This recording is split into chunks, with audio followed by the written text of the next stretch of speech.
O dia que deveria celebrar um amor virou, em questão de minutos, o momento mais humilhante da vida de Clara. O homem com quem ela havia planejado dividir uma casa, sonhos e noites de sono deixou o salão de festas antes de pronunciar os votos.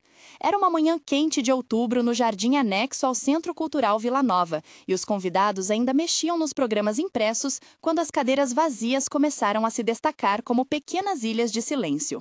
O som cortante de um celular tocando, lembrança de um chamado interrompido, ecoou entre os arcos de flores e o perfume doce das rosas misturou-se ao cheiro de pó de talco e suor nervoso.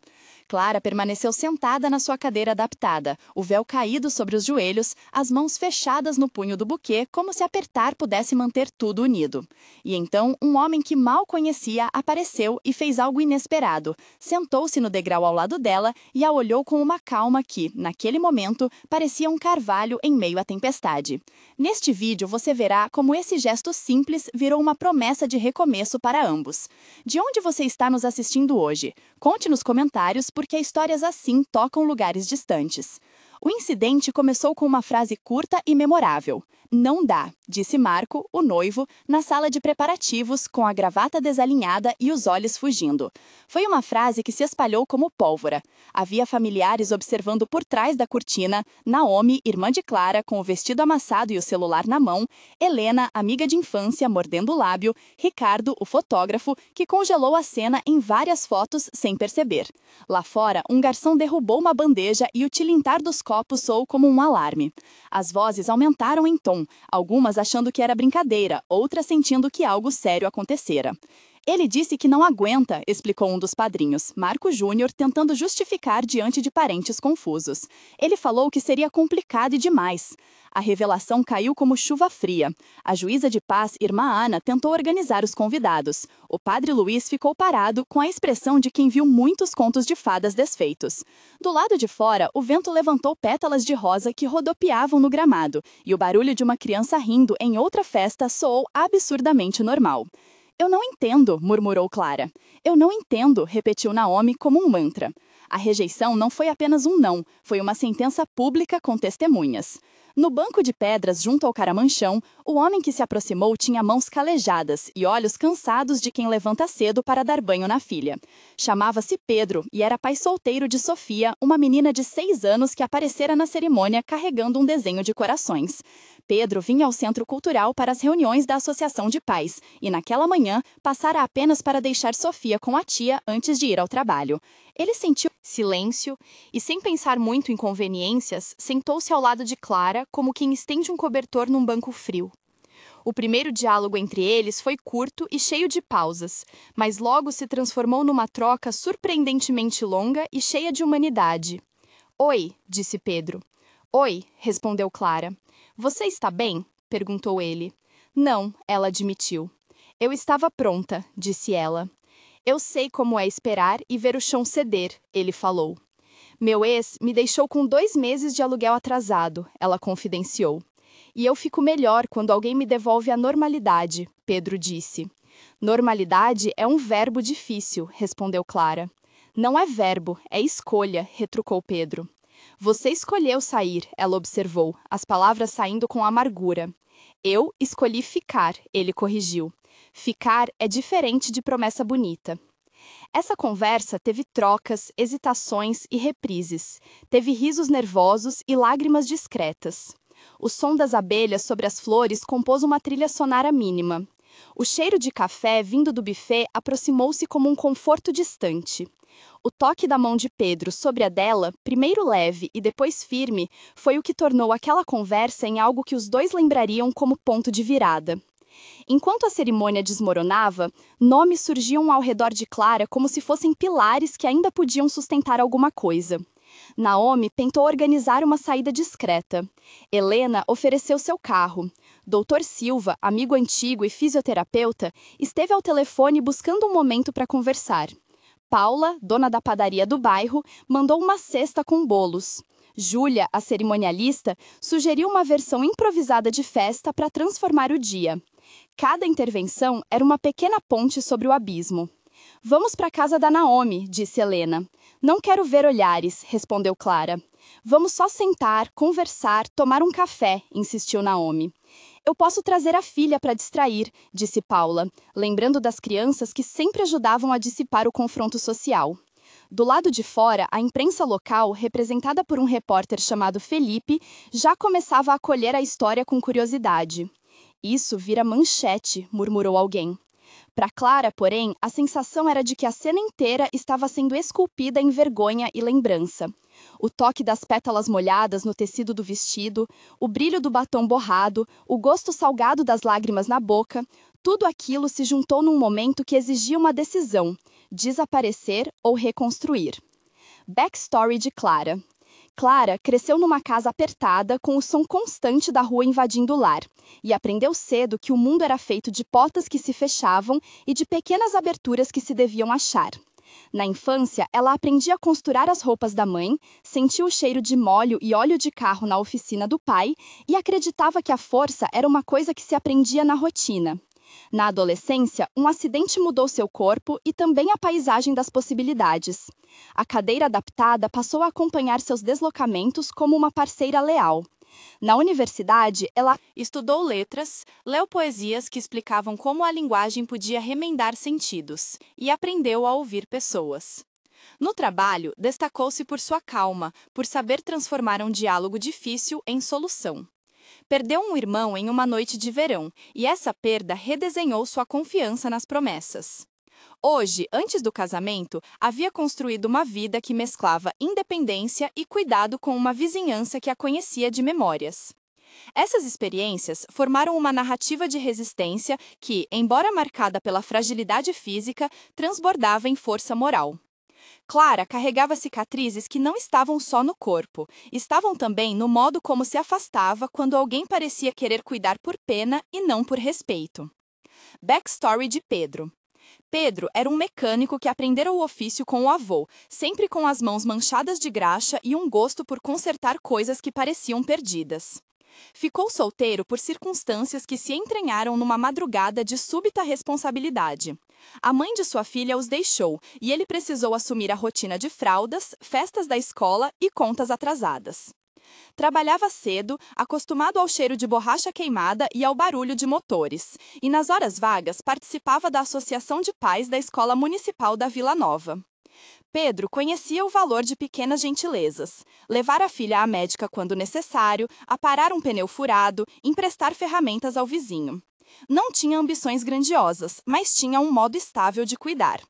Quando viu Clara naquele banco, algo nele se ativou. O reconhecimento de uma pessoa que também carregava uma história de perdas e escolhas. Ele sabia o que era necessidade prática e o que significava permanecer. A ligação entre eles cresceu em atos concretos. Nos dias que seguiram a cerimônia, Pedro visitou Clara não por heroísmo, mas por hábito de cuidado. Ele ajudou a ajustar a altura de um armário, trouxe parafusos e uma chave de fenda, montou uma prateleira que facilitou a passagem da cadeira. Você não precisava, disse Clara, olhando para as marcas deixadas no carpete pelo trabalho. Eu queria, respondeu Pedro. Nos encontros seguintes, houve pequenos convites: um lanche na padaria de Paula, uma visita ao consultório do Dr. Silva para checar uma dor, uma leitura compartilhada de cartas velhas que Clara mantinha. Entre esses momentos, muitos personagens foram presentes. Naomi costurou cortinas, Helena organizou uma vaquinha, Ricardo doou as fotos da cerimônia para que Clara tivesse lembranças em vez de escárnios, Júlia ofereceu nova data para uma celebração sem fanfarras e sem direito a vazamentos. A cidade começou a reparar, lentamente, que o que realmente importava não era a cena pública do abandono, mas a sequência de presenças que se seguiram. Primeiro momento de tensão. Quando Marco resolveu que não poderia seguir com os votos, houve uma confrontação pública no estacionamento do Centro Cultural.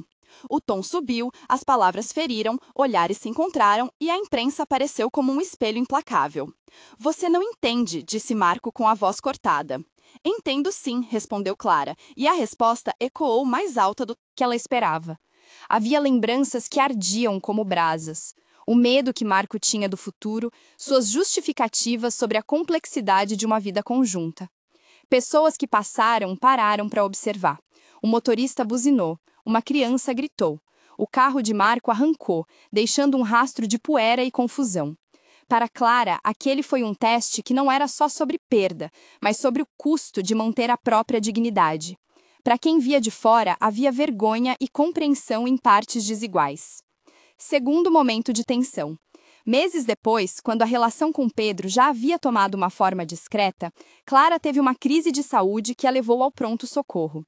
O hospital cheirava antisséptico, as luzes eram frias e o som das máquinas parecia medir um tempo que não era o dela. Pedro apareceu com Sofia nos braços, trazendo um calor humano que as cortinas brancas não podiam. Ela está estável, disse Dr. Silva ao telefone com informações técnicas.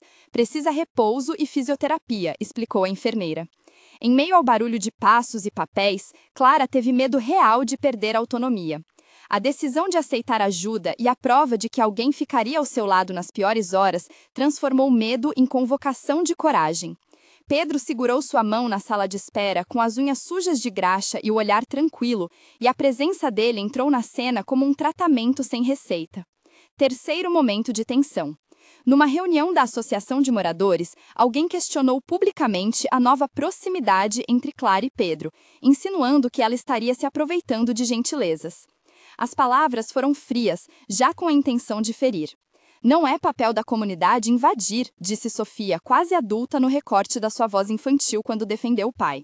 Naomi, firme, rebateu com dados práticos, lembrando quem trouxe comida quando faltou. Paula ofereceu café para amenizar. A tensão não terminou em gritos, virou diálogo tenso e cheio de limites. Quem somos nós para julgar necessidades alheias? Perguntou Dr. Silva, e a pergunta foi um espelho que obrigou a comunidade a repensar. A prova de compromisso veio não nas palavras, mas nas ações.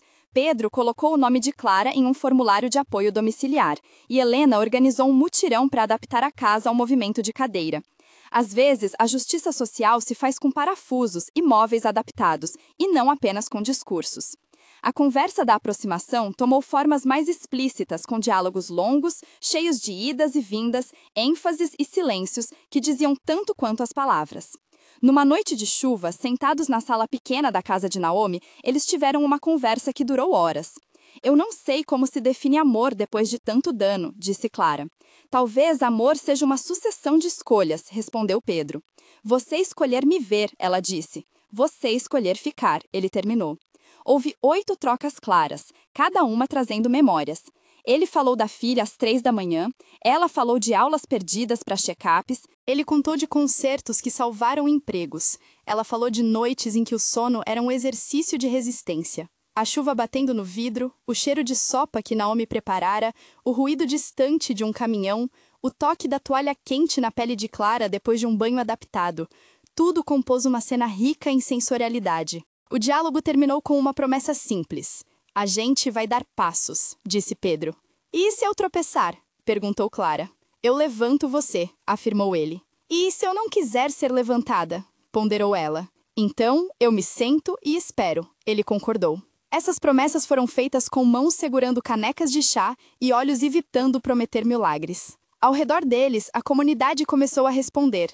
Paula organizou um café da manhã beneficente para arrecadar fundos que cobrissem a adaptação do banheiro de Clara. Júlia replanejou uma celebração menor, apenas para amigos próximos, onde a dignidade de Clara fosse preservada. Ricardo organizou uma exposição com as fotos que mostravam a beleza de Clara, independentemente do vestido rasgado. Dr. Silva coordenou sessões de fisioterapia com voluntários da clínica comunitária. Naomi passou noites afiando textos de uma carta que Clara escreveria sobre o que havia acontecido. Cada ato era um fio puxado para tecer uma nova rede de apoio. Os nomes se repetiam como quem lista rostos de uma família ampliada. Naomi, Helena, Paula, Dr. Silva, Ricardo, Júlia, Felipe, Marco Júnior. Em cada gesto havia uma palavra não dita. Ficamos. Agora, um momento para você que está assistindo. Se você está vendo isso e lembra de um dia em que alguém mudou seu caminho apenas por estar presente, saiba que sua experiência importa. Se essa lembrança apertou seu peito, compartilhe-a nos comentários.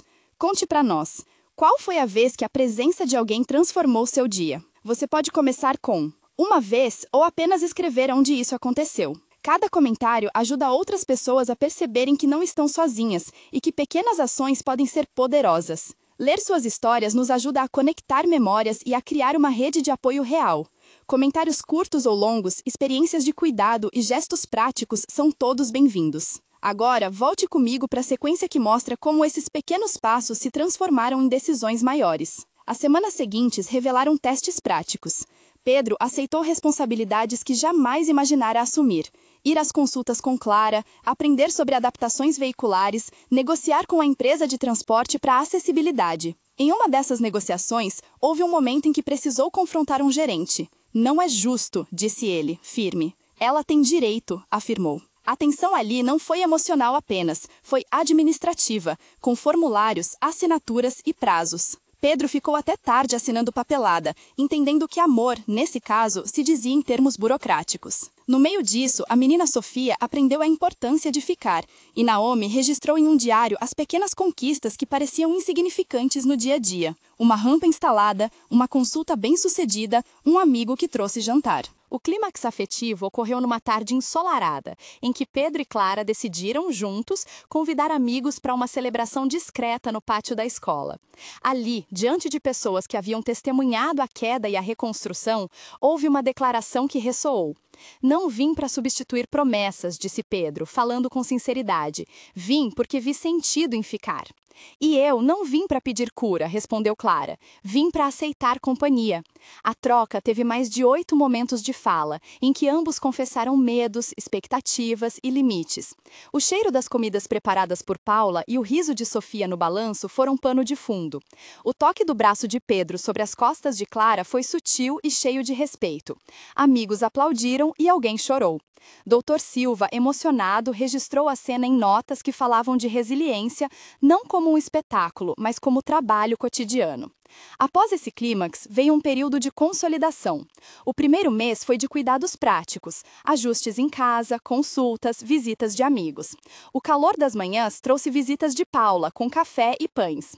Naomi ficou responsável por uma lista de contatos. Helena organizou um sistema de rodízio para levar Sofia à escola quando Pedro trabalhava. Em 3 meses, Clara já tinha uma rotina mais tranquila, com fisioterapia regular e uma rede de apoio que incluía o Dr. Silva e voluntários da clínica. A convivência com Pedro e Sofia foi se delineando não como romance apressado, mas como uma construção composta por refeições partilhadas, concertos no domingo e conversas longas na varanda. Em 6 meses, a mudança era visível. Clara passou a coordenar um pequeno grupo de leitura na biblioteca local. A vida de Pedro ganhou estabilidade, com melhorias no emprego, e Sofia parecia mais confiante na escola. A comunidade, antes espectadora, passou a ser protagonista na reconstrução. Projetos práticos foram iniciados, uma campanha de adaptação de casas, oficinas de concerto patrocinadas por Pedro e uma rede de voluntários lideradas por Naomi e Júlia. Epílogo 1 mês depois. Clara sentou-se na varanda, o cheiro de café e pão fresco vindo da padaria da Paula e folheou um caderno onde anotava pequenas vitórias. Havia listas de agradecimento, Dr. Silva, Naomi, Helena, Paula, Ricardo. O pequeno grupo de leitura começou com 5 pessoas e já atraía vizinhos curiosos. Pedro trazia Sofia para as atividades, a menina mostrava orgulhosa o desenho que fez para Clara. As manhãs tinham menos pressa e a sensação de vergonha havia sido trocada por dignidade. Epílogo 3 meses depois. A casa de Clara ganhou uma rampa, adaptadores, armários reposicionados, graças a um mutirão liderado por Helena e organizado por Júlia. O projeto de adaptação gerou interesse na prefeitura, que chamou Pedro para colaborar com oficinas técnicas. Clara, agora mais confiante, começou um pequeno negócio online, vendendo textos e organização de eventos literários. A rede de apoio expandiu. Paula passou a oferecer descontos para voluntários e Ricardo produzia material visual para promover as ações comunitárias. A sensação era de que reparar era uma arte coletiva. Epílogo. 6 meses depois. Uma pequena celebração reuniu a comunidade num sábado de sol. Não havia grande cerimônia. Havia mesas, música baixa de violão e um cartaz que dizia: "Ficar é ato de coragem". Entre os presentes estavam Naomi, Helena, Dr. Silva, Paula, Ricardo, Júlia, Felipe do jornal local e Marco Jorge. Pessoas que antes observaram de longe agora participavam das soluções. Clara e Pedro não trocaram votos formais. Trocaram uma promessa de cotidiano: cuidar do lar emocional e prático um do outro. Sofia correu entre as mesas, com um sorriso que parecia sintetizar tudo o que havia mudado. Projetos foram formalizados. Um grupo de apoio local, palestras na escola sobre empatia e iniciativas para adaptar mais casas. A vida seguiu com imperfeições, mas com menos solidão e mais mãos dispostas. O que começou como um abandono público revelou quem realmente ficou. No lugar da humilhação, hoje há ações concretas: visitas semanais de voluntários, adaptações no banheiro, um projeto de leitura que ajuda outras pessoas a encontrar voz e um mutirão de concertos que Pedro coordena com orgulho. Pessoas com nomes e rostos, Naomi, Helena, Paula, Dr. Silva e Júlia, foram essenciais na reconstrução. Essa história lembra que dignidade e pertencimento são construções que se fazem com tempo, presença e trabalho coletivo. Se essa narrativa tocou você, compartilhe com alguém que precisa ouvir que o pior dia pode ser a porta para algo diferente. Inscreva-se no canal para mais histórias que mostram o poder de ficar, cuidar e recomeçar. Às vezes, a maior prova de amor não é um gesto grandioso, é simplesmente ficar.